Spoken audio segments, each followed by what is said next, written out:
क्या लोग पैदा ही बुरे होते हैं या फिर हालात उन्हें बुरा बनाते हैं? ये एक ऐसा सवाल है जिस पर ना जाने कब से बहस चल रही है। आज हम अपराध के पीछे की एक ऐसी थ्योरी को समझेंगे जो शायद चौंकाने वाली लगे। एक थ्योरी जो कहती है कि अपराध करना सीखा जाता है, ये कोई पैदाइशी चीज नहीं है। तो आखिर सवाल यही है कि लोग अपराधी बनते क्यों हैं? क्या ये उनकी फितरत में होता है या फिर इसमें हमारे समाज का भी कोई हाथ है? सोशियोलॉजिस्ट यानी समाजशास्त्री काफ़ी लंबे समय से इस पहेली को सुलझाने की कोशिश कर रहे हैं और उनका एक जवाब काफ़ी हैरान करने वाला है। देखिए, इस सवाल का जवाब ढूंढने की शुरुआत होती है एक बहुत पुरानी बहस से कि अपराधी पैदा होते हैं या बनाए जाते हैं। चलिए, पहले इस बहस के दोनों साइड्स को जरा समझ लेते हैं। तो इस बहस के दो मेन पहलू हैं। एक तरफ कुछ लोग कहते हैं कि ये नेचर का खेल है, मतलब कुछ लोग बस पैदा ही बुरे होते हैं, और दूसरी तरफ हैं वो जो नर्चर की बात करते हैं, यानी हमारा माहौल, हमारी परवरिश, हमारे अनुभव ही हमें अच्छा या बुरा बनाते हैं। लेकिन क्या हो अगर सच इन दोनों से बिल्कुल अलग हो, कहीं और ही छिपा हो? और बस यहीं पर एंट्री होती है सोशियोलॉजिस्ट एडविन सदरलैंड की। 20वीं सदी में उन्होंने एक ऐसा आइडिया सामने रखा जिसने इस पूरी नेचर वर्सेस नर्चर की बहस को देखने का नजरिया ही बदल दिया।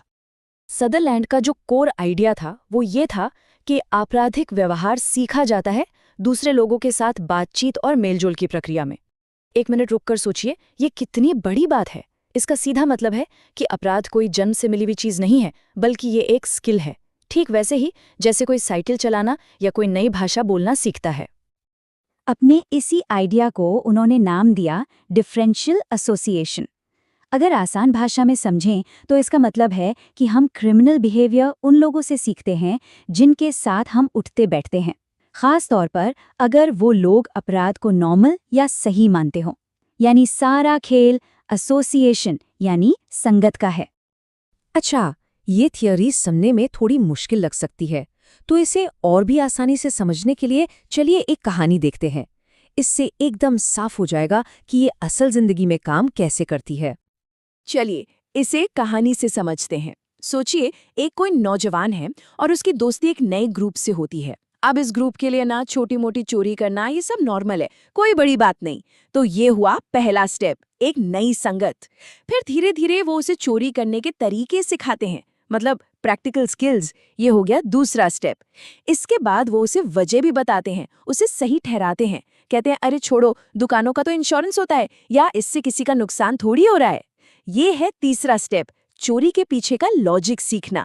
और बस एक वक्त ऐसा आता है जब उसके लिए कानून तोड़ने के कारण, कानून मानने के कारण उसे कहीं ज्यादा हो जाते हैं। और बस यही वो टिपिंग पॉइंट है।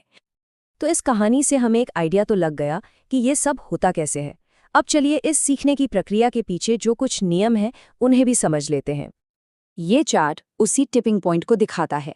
देखिए, जब किसी की जिंदगी में अपराध को सही बताने वाले मैसेज यानी प्रो क्राइम मैसेज, अपराध को गलत बताने वाले मैसेज यानी एंटी क्राइम मैसेज से ज्यादा हो जाते हैं, तो पलड़ा अपराध की तरफ झुक जाता है।